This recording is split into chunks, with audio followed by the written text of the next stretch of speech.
Ministri i Arsimit Mirela Kumbaro zhvilloi një vizitë zyrtare në kampusin e Universitetit të Teknologjisë të Kompjenj, ku u prit nga presidentja e këtij universiteti, profesore Claire Rossi. Vizita vjen në kuadër të marrëveshjeve mes qeverisë shqiptare dhe asaj franceze për forcimin e bashkëpunimit akademik dhe teknologjik mes dy vendeve. Kumbaro vlerësoi partneritetin strategjik mes Universitetit francez dhe Universitetit Politeknik të Tiranës, ku përveç programeve master tashmë janë hapur programet e reja të studimit bachelor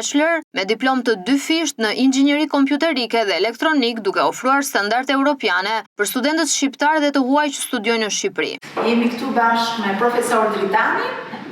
dhe me studentët e këtij universiteti që vijnë nga Universiteti Politeknik i Tiranës në nivel master apo doktorat, të cilët studiojnë për inteligjencë artificiale dhe sektor të tjerë brenda inteligjencës artificiale. Është fal një projekti të përbashkët që prej disa vitesh Universiteti Politeknik i Tiranës bën me Universitetin Teknologjik të Kompjenjit, tashmë në një kampus të përbashkët në Tiranë,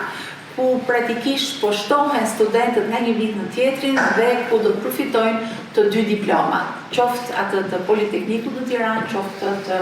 Universitetit të Kompjenjit, për të aftësuar më shumë, për të lidhur më shumë marrëdhënie dhe për të qenë gati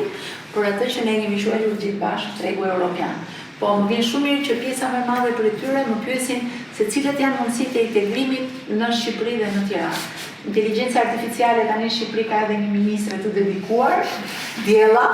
kështu që në një farë mënyrë nuk ka më dyshim për frymën dhe filozofinë e prioritetin që ne japim këtij sektori. Kumbaro theksoi se bashkëpunimi me UTC-n është një kontribut thelbësor për ndërtimin e ekosistemit të inovacionit në vend, duke përfshirë edhe projektin e ri të Liceut Franko-Shqiptar të Shkencave dhe Inovacionit në Korçë, një tjetër projekt i rëndësishëm që nis fal mbështetjes franceze. Gjatë vizitës, ministrja pati edhe një takim me një grup studentësh shqiptar që studiojnë aktualisht në Universitetin Teknologjik të Kompjenj, fal këtij bashkëpunimi, të cilët ndan përvojat e tyre projektet kërkimore dhe mundësitë e integrimit në tregun shqiptar dhe ndërkombëtar të punës.